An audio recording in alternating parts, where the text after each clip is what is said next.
আচ্ছা, আমাদের চারপাশে তো তথ্যের ছড়াছড়ি, তাই না? কিন্তু এই বিশাল ডেটা থেকে আসলেই কোনো কাজের সিদ্ধান্ত নেওয়া কি সহজ? একদমই না। তো আজকের এই আলোচনাতে আমরা ঠিক এটাই দেখব, কিভাবে এই এলোমেলো কাঁচা ডেটাকে একটা সুন্দর গোছানো রূপে নিয়ে আসা যায়, যা থেকে আমরা আসল জ্ঞানটা খুঁজে বের করতে পারি। শুরুতে একটা দারুণ কথা। পরিকল্পনা কিছুই নয়, পরিকল্পনা করাই সবকিছু। কথাটা কিন্তু একদম সত্যি, বিশেষ করে যখন আমরা ডেটা নিয়ে কাজ করি। মানে কোনো ঠিকঠাক প্ল্যান ছাড়া রিসার্চ করাটা আসলে কতগুলো এলোমেলো চেষ্টার যোগফল ছাড়া আর কিছুই না। আর ডেটা প্রসেসিংয়ের ক্ষেত্রে তো এটা আরও বেশি সত্যি। তো ধরা যাক অনেক খেটে খুঁটে ডেটা জোগাড় করা হলো, কিন্তু এরপর এখন কি করা হবে? এটাই তো আসল প্রশ্ন, তাই না? কারণ সত্যি বলতে প্রথমে যে ডেটা পাওয়া যায় তা বেশিরভাগ সময় থাকে বেশ অগোছালো। ওটা সরাসরি ব্যবহার করার মতো অবস্থায় থাকেই না। একে কাজের উপযোগী করে তোলার জন্যই তো একটা নির্দিষ্ট প্রক্রিয়া লাগে। চলুন তাহলে দেখে নিই আজকের এই যাত্রায় আমরা কোন কোন ধাপ পার করব। প্রথমে দেখব কাঁচা ডেটার সমস্যাটা কি। এরপর যাব এর প্রথম ধাপে, এডিটিং আর কোডিং। তারপর ডেটা বাছাই করা শিখব ক্লাসিফিকেশনের মাধ্যমে, এরপর টেবিলে সাজানো। শেষে দেখব কিভাবে এই ডেটা দিয়ে একটা গল্প তৈরি করা যায়, আর সবশেষে এই পুরো প্রক্রিয়াটা কিভাবে বিশৃঙ্খলা থেকে স্বচ্ছতার দিকে নিয়ে যায়। তা চলুন শুরু করা যাক একেবারে গোড়া থেকে। মানে এই যে আমরা কাঁচা ডেটা বলছি, এটার আসল সমস্যাটা ঠিক কোথায়? ব্যাপারটা হলো, বিভিন্ন সোর্স থেকে আমরা যে তথ্যগুলো পাই সেগুলোকে কিন্তু সরাসরি অ্যানালাইসিস করা যায় না, কারণ এগুলোকে কাজের বানানোর জন্য প্রসেস করাটা খুবই জরুরি। হ্যাঁ, কাঁচা ডেটা হলো গল্পের শুরু, শেষটা কিন্তু না। ভাবুন তো, একজন গবেষকের হাতে হয়তো বিশাল পরিমাণ ডেটা আছে, ডেটার মানও হয়তো খুব ভালো, কিন্তু তিনি তো আর সবকিছু তার রিপোর্টে তুলে দিতে পারেন না, তাই না? ওই বিশাল ডেটাকে আগে ভালোভাবে যাচাই করতে হয়, কাটছাঁট করে ছোট করতে হয়, আর তারপরে সেটা বিশ্লেষণ করার জন্য তৈরি হয়। ওকে, তাহলে ডেটা প্রসেসিংয়ের এই জার্নির প্রথম দুটো স্টেপ হলো এডিটিং আর কোডিং। আর সত্যি বলতে এই দুটো ধাপ কিন্তু ভীষণ গুরুত্বপূর্ণ। এগুলোকে বলতে পারেন পুরো অ্যানালাইসিসের ভিত্তি, অনেকটা বাড়ির ফাউন্ডেশনের মতো। গবেষক সিআর কোঠারি ডেটা প্রসেসিংয়ের জন্য এই 4টি মূল ধাপের কথা বলেছেন। প্রথমে এডিটিং বা যাচাইকরণ, তারপর কোডিং, এরপর ক্লাসিফিকেশন বা শ্রেণীবিন্যাস এবং সবশেষে সারণীকরণ। আমরাও কিন্তু আজকের আলোচনাতে এই 4টি ধাপকেই ঘিরে এগোব। আচ্ছা, এডিটিং শব্দটা শুনেই বোঝা যাচ্ছে কাজটা কি, তাই না?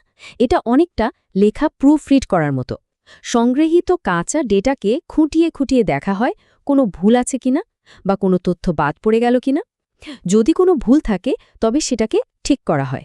এর মূল লক্ষ্য একটাই, ডেটা যেন সম্পূর্ণ, সঠিক আর সামঞ্জস্যপূর্ণ থাকে। এতে ডেটার কোয়ালিটি অনেক বেড়ে যায়। এডিটিংয়ের পর আসে কোডিং। ব্যাপারটা বেশ মজার। দেখুন, কম্পিউটার তো আর আমাদের মতো করে কথা বা লেখা বুঝতে পারে না, তাই না? কম্পিউটার বোঝে সংখ্যা। তো কোডিংয়ের কাজ হলো আমাদের পাওয়া উত্তরগুলোকে সংখ্যা বা প্রতীকে বদলে দেওয়া। যেমন ধরুন, জরিপে কেউ পুরুষ বললে সেটাকে আমরা 1 কোড দিতে পারি, আর মহিলা বললে 2। ব্যাস, ডেটা কম্পিউটারের বোঝার মতো ভাষায় চলে এলো। এই দেখুন, এখানে একটা কোড বুকের ছোট্ট উদাহরণ দেয়া আছে। দেখতেই পাচ্ছেন, লিঙ্গ ক্যাটেগরিতে পুরুষের জন্য কোড হল 1 আর মহিলার জন্য 2। আবার আবাসন ক্যাটেগরিতে নিজস্ব বাড়ির জন্য 1 আর ভাড়া বাড়ির জন্য 2। ঠিক এভাবেই কোডিং করে ডেটাগুলোকে খুব সহজে গুছিয়ে ফেলা হয়। বেশ, কোডিং তো হয়ে গেল। এবার ডেটাগুলোকে বিভিন্ন দলে ভাগ করার পালা। এই ধাপটাকে বলে ক্লাসিফিকেশন বা শ্রেণীবিন্যাস। সোজা কথায়, একই রকম বৈশিষ্ট্য বা মিল আছে এমন ডেটাগুলোকে একটা গ্রুপে রাখা হয়। অনেকটা জামাকাপড় ধোয়ার পর যেমন আমরা সাদা, রঙিন এভাবে আলাদা করি, ঠিক সেরকম। গবেষকরা ডেটা সাজানোর জন্য মূলত 4 রকম ক্লাসিফিকেশন ব্যবহার করেন। একটা হলো সময় অনুযায়ী, যেটাকে বলে কালানুক্রমিক। আরেকটা হলো জায়গা বা এলাকা অনুযায়ী, মানে ভৌগোলিক।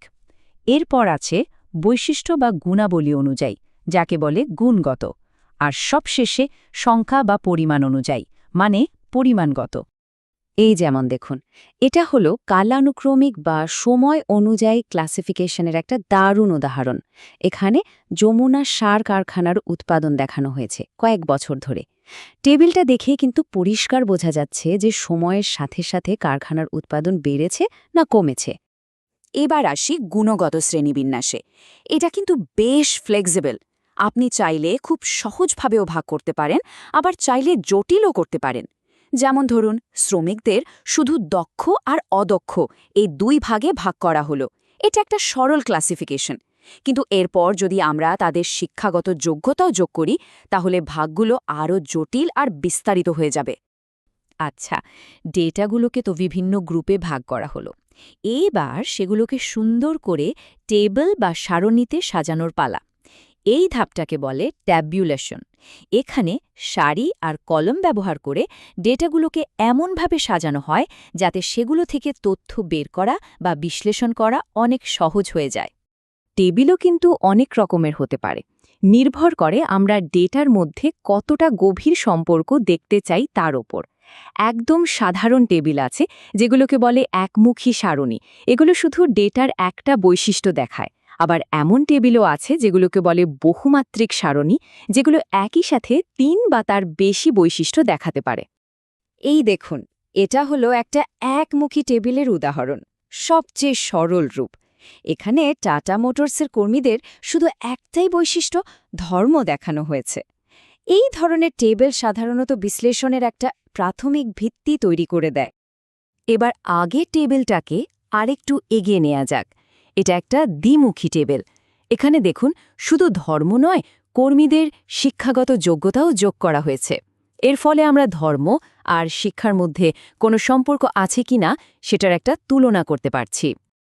আর এটা হলো বহুমাত্রিক, বা যাকে বলে হায়ার অর্ডার টেবিল। এখানে দেখুন, একই সাথে ধর্ম, শিক্ষা এবং লিঙ্গ এই ৩টি বৈশিষ্ট্যকে দেখানো হয়েছে। এই ধরনের টেবিলগুলো তথ্যের মধ্যে লুকিয়ে থাকা আরও গভীর আর জটিল সম্পর্কগুলোকে আমাদের সামনে তুলে ধরে। ডেটা তো এখন সুন্দর করে টেবিলে সাজানো, কিন্তু সংখ্যা আর টেবিল দেখে সবাই তো আর সহজে পুরো ব্যাপারটা বুঝতে পারে না। এখানেই আসে আসল মজাটা।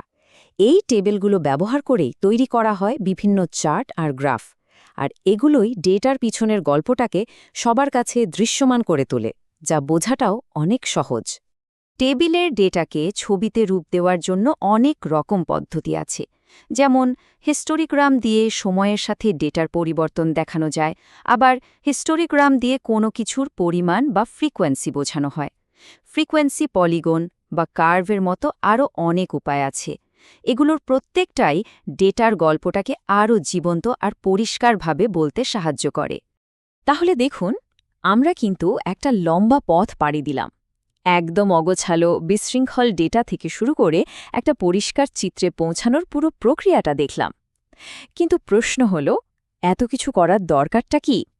এই নিখুঁত যাত্রার আসল গুরুত্বটা কোথায়? এর পে অফ বা সুফলটা কিন্তু অসাধারণ। প্রথমত, এটা জটিল আর ছড়ানো ছিটানো তথ্যকে অনেক সহজ করে ফেলে। দ্বিতীয়ত, ডেটার সবচেয়ে গুরুত্বপূর্ণ বৈশিষ্ট্যগুলো চোখের সামনে চলে আসে। এর ফলে আমরা বিভিন্ন তথ্যের মধ্যে অর্থপূর্ণ তুলনা করতে পারি। আর সবচেয়ে বড় কথা হলো, এটাই নির্ভরযোগ্য বিশ্লেষণ আর সিদ্ধান্তের জন্য একটা শক্ত ভিত্তি তৈরি করে দেয়। শেষ করার আগে চলুন একটা প্রশ্ন নিয়ে ভাবা যাক। আমাদের চারপাশে যে এত ডেটা ছড়িয়ে আছে, তার মধ্যে কত না জানা লুকানো গল্প প্রকাশের অপেক্ষায় আছে বলুন তো? আসলে ঠিকমতো প্রসেস করতে পারলে সাধারণ সংখ্যা বা তথ্য কিন্তু অসাধারণ সব গল্প বলতে পারে। আমাদের শুধু জানতে হবে কিভাবে সেই গল্পগুলো খুঁজে বের করতে হয়।